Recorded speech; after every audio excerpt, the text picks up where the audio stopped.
सत्संगत जी, प्यार से कहना धन निरंकार जी। तो जब ये परमात्मा को देखकर इससे प्यार करके एक इसके साथ एकत्व स्थापित हो गया, तो इस परमात्मा की बनाई हर चीज़ से वो प्यार खुद ब खुद हो जाता है। फिर दिल किसी की छोटी छोटी बुराइयों को नहीं तलाशता। हर एक के लिए मन इतना विशाल हो जाता है कि सबको एक्सेप्ट करते हुए, सबसे प्यार करते हुए, इस मन में वो गलतियों के बावजूद भी हर किसी की एक मन में प्यार का भाव के साथ उनको बसा लेते हैं। फिर एक मन करुणा दया का प्रतीक बन जाता है कि किसी के लिए भी अगर कुछ तकलीफ हो रही है तो कैसे खुद सेवा भाव मन में जागता है कि इनके जीवन में हमारे वजह से अगर कोई कंफर्ट आ सके, कोई आराम आ सके, तो उसके लिए भक्त हमेशा तत्परस्त रहते हैं। तो कैसे ये भाव कि इंसानी गुण सिर्फ स्कूल जाके एक मॉरल साइंस की तरह, एक शिक्षा की तरह अगर सीख भी लिए तो वो हर समय के लिए अंदर नहीं रहते, क्योंकि अपने स्वभाव के इस अहंकार रूप हो या कोई और चीज़ हावी है तो वो अच्छाई उस पल चली जाती है और मन दूषित होकर कहीं और ही लग जाता है। पर जब ये अच्छाई आए ही इस परमात्मा के एहसास से, तो वो हर समय के लिए अंदर रहेगी।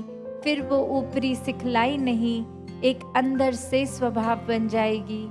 तो ऐसी एक अच्छाई हर समय जीने की शिक्षा ही भक्तजन संतजन देते हैं और कहते हैं कि अभी तक का जीवन, चाहे बाल अवस्था हो या बुजुर्गी, एक संसार में आकर कर्तव्य निभाते हुए एक इस माया में अक्सर इतना उलझ जाते हैं कि फिर वो भूल जाता है कि घर परिवार एक मेहनत करके एक करा भी तो उसमें इतना खचित ना हो जाएं कि परमात्मा के लिए ही समय ना दें पूरे दिन में।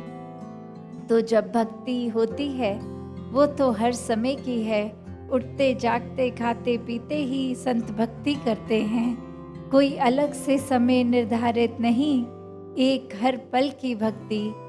तो जब संसार का माया रूप यही धन दौलत वस्तुएं अगर हावी हो रही हैं, तो खुद को वहीं रोककर ये चेतनता जो परमात्मा ने दी है, तो सोचे कि ये जो सामान हमने इकट्ठा किया है इसका सदुपयोग हो रहा है कि दुरुपयोग। जैसे उदाहरण का एक सबसे आसान तरीका जो सबसे दिमाग में पहले बात आती है, एक मोबाइल टेलीफोन की। जब तक तो इसको एक किसी के साथ पॉजिटिव कम्युनिकेशन के लिए यूज़ कर रहे हैं, एक बातचीत हो रही है, दिलों से दिल जुड़ रहे हैं, एक मैसेज की तरह कुछ हो रहा है, तो ये सुख एक धन है तो मोबाइल खरीदा गया, ये मुबारक है। पर वहीं अगर इसका दुरुपयोग होने लग गया, एक किसी की ईर्ष्या वाले मैसेजेस को ब्रॉडकास्ट किया गया, एक ऐसी बातों को इंटरनेट पे सिर्फ जहाँ किसी की बुराई हो रही है, वो चुगली हो रही है, उसको ही नॉलेज को देखते गए, तो फिर वो एक बात जो सुख के लिए थी वो परेशानी का भी अपने लिए कारण बन जाती है।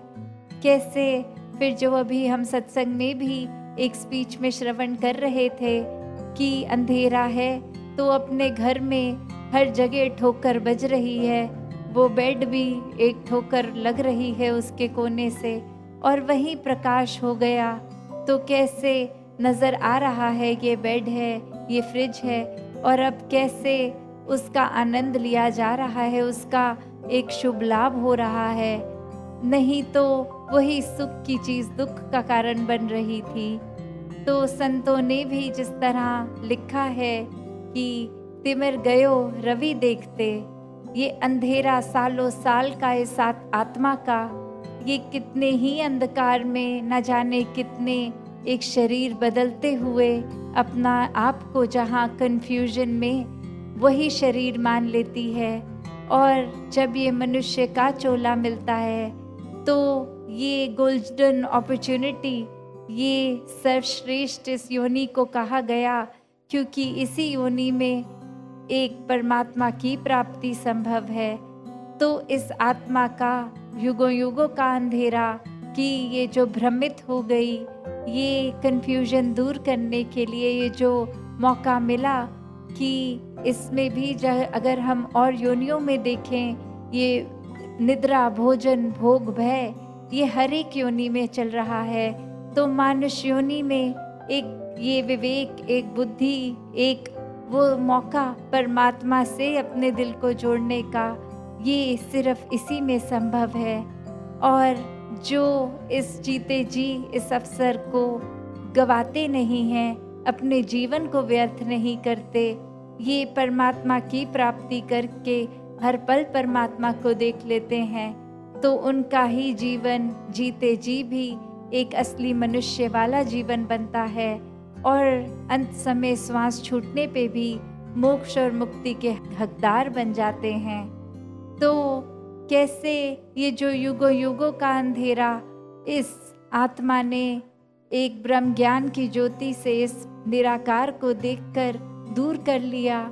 तो बात वही, अगर हम एक कमरे में अंधेरा हो, सालों साल का हो, तो उसको दूर करने में बहुत साल नहीं लगते। उसको तो सिर्फ एक माचिस की तीली, एक दिया लाते ही उस बंद कमरे में जहाँ सालों का अंधेरा है, प्रकाश हो गया। उसी प्रकार इस आत्मा को भी ये ब्रह्म ज्ञान रूपी रोशनी, इस परमात्मा का जब एक नज़र बख्शी इस ब्रह्म ज्ञान द्वारा देखा गया। ये महापुरुषों समागम हो गया है जो मुरादाबाद में माता जी यहाँ पे पधार रही हैं, तो उसकी ये बसों की पार्किंग है। काफ़ी सारी भीड़ है, काफ़ी संत महात्मा यहाँ दूर दूर से आए हुए हैं।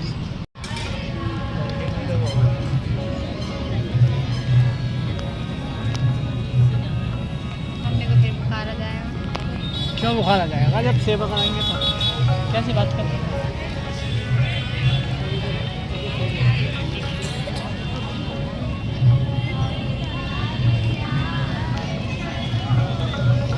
रिंकी